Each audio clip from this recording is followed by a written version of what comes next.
Next month, I'm going to be celebrating my 13th anniversary with my partner. And it took me 9 years to realize this one thing that made my relationship so much better, way better. So if you would like to find out this one thing, stick with me.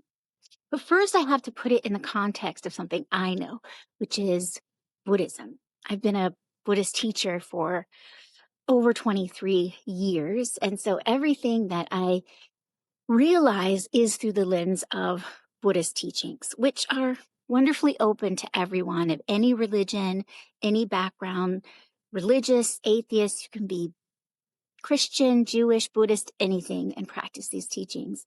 Okay, so to get towards my one secret to a much better relationship, first, we have to look at something where a lot of people misunderstand this concept: love versus attachment. So we always talk about in Buddhism lessening attachment or even abandoning attachment. So what does this have to do with love?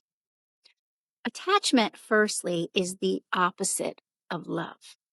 So in every relationship, there is the habit of attachment, and then there is the habit of love. Attachment goes, what about me? It's all about me in some fashion. It's the selfish part of love. It's the egoistic part of relationships. Now, love, the habit of love in our romantic relationships, is about the other. What can I do to make you happy? Your happiness is important to me. Attachment says, my happiness is important to me.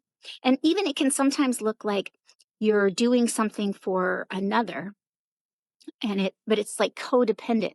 So in reality, it's about us and how it makes us feel. You know, if they don't react the way we want them to from our gestures, then we get upset, and then that is actually coming out of attachment. So love versus attachment is the first paradigm to really understanding how to have a happy relationship. The more selfishness is involved, the less happy you're going to be, right? The more our habit of selfishness or attachment is playing out on a day-to-day basis, we're doing what's good for me, we're maybe ignoring their wants and needs and desires, the less happy that relationship will be. The more love there is, the more habit of love, the better the relationship is, the smoother, the more peaceful relationship, and the more long lasting it is, actually. You know, like our mom, for instance, usually loves us really unconditionally. And what that actually means is that she has more of the habit of love functioning towards us than attachment. Mothers are, of course, very attached to us. But often a mother or father cares more about the well-being of their child than they even care about their own well-being. And that makes it so that no matter where we go, what we do in life, our parents will always love us unconditionally, take us back, you know? And when we feel attachment from our parents, it can be there, you know, like in the form of them wanting us to be different than we are, you know? That can happen sometimes. They're attached to us being different than we are. They're attached to us having a version of success that they expect rather than the success that we want for ourselves. Okay, so that's the second thing to know about what can make relationships way better. Now, the next thing to know is that cherishing others is the method that we employ to be happy, even just individually. For example, Shantideva, this 8th century Buddhist master, he said this: all the happiness in the whole world arises from wishing others to be happy. And all the suffering in the world arises from wishing ourselves alone to be happy. Again, we see this paradigm of selfishness versus caring for the other. Cherishing others means that we're loving them and this love. Cherishing ourselves is that selfishness. We're not talking about self-care, which is like maintenance and loving ourselves, and everyone's equal in Buddhism. You are equal to everyone else. Of course, we need to love ourselves and take care of ourselves. But what we're talking about in relation to another person is where we have all those very small habits in a day where we have choices. Okay, do I unload the dishwasher for you? Or do I sit on the couch where I'm so comfortable for me? Do I listen to my partner when they're telling me about their day for them?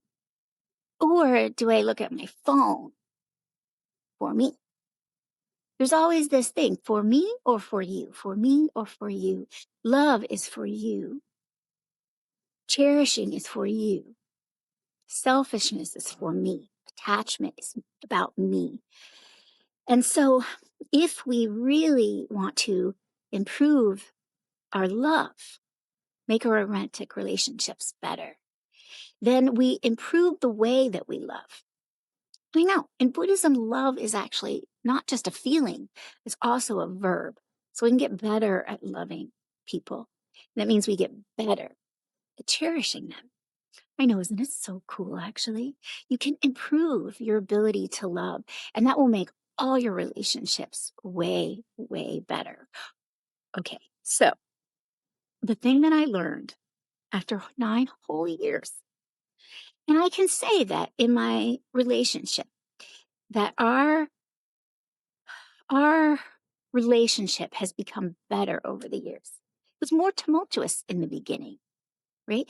It was less peaceful in the beginning. And over the years, slowly it's become better and better, which is the inverse of what often happens in relationships. You get the 7-year itch and whatever, and people become more and more detached and more even selfish in a relationship. Feelings of disconnection arise in a relationship. So I can at least say from my own experience that this will help you. But it took me 9 years and even 25 years of studying cherishing others to realize this one activity that makes it super easy for me to cherish the other in ways that make my partner feel really loved. Okay, so what I do is, and how I figured this out, firstly, was working in nonprofits. So I've always been a Buddhist teacher, but sometimes I've had to have extra, secondary jobs to pay for myself while also being a teacher. And for many years, I worked in nonprofit organizations. And in nonprofits, you always have volunteers, right? Volunteers to help. So what I learned with working with volunteers is that you never put a person by themselves doing a job or a task. For whatever reason, the mind stays happier, more uplifted if you pair at least 2 volunteers doing a task that even maybe one could do, because the mind starts going, if they're by themselves, right? They feel less attended to or less cared about or something if you just stick them off by themselves. But if you have 2, the burden is always halved. Okay.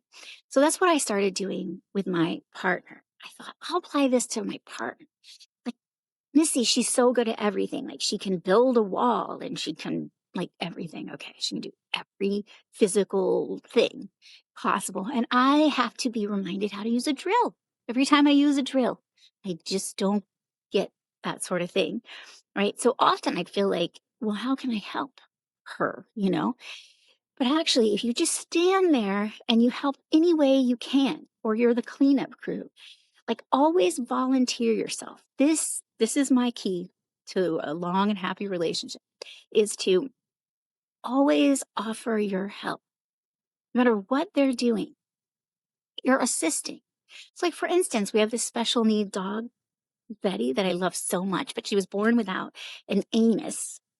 A doctor kindly made her one, but it doesn't work perfect. You know what I'm saying? So we always have to have her in a diaper and have her a little pad, little maxi pad that goes in the diaper just in case.